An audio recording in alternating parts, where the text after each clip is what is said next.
Want to reach ledges that seem just out of reach? Here's how to spring jump and halo reach.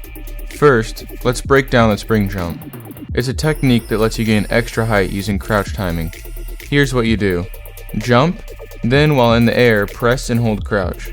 Keep holding crouch until you land. You now have what's called a stored spring. You can hold this as long as you don't release crouch.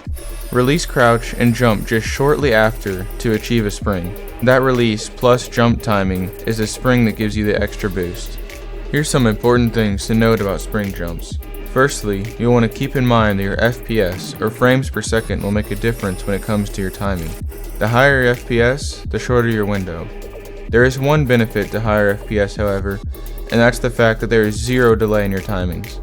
Typically, on lower FPS, there's a very small but noticeable delay between the release and press. This window is so small that you may not even notice it.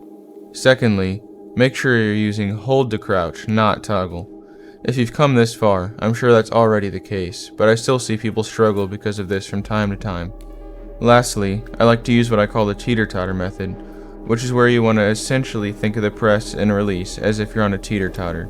Both sides cannot be down at the same time, or in other words, you cannot at any time have both jump and crouch pressed down together. Springs have so many use cases that will immediately level up your parkour game, with jumps like slide springs, to sling springs, to spring strafes. Also, one last tip for my controller players out there. It'll really help if you use the universal controller layout, as you simply just need to move your thumb a little to spring. I had a lot of fun with this video today. I hope you guys enjoyed. Subscribe if you'd like to see more Halo Reach tech tutorials. Also remember to join our Discord to meet your fellow parkourers and for much more direct help. One more quick thing.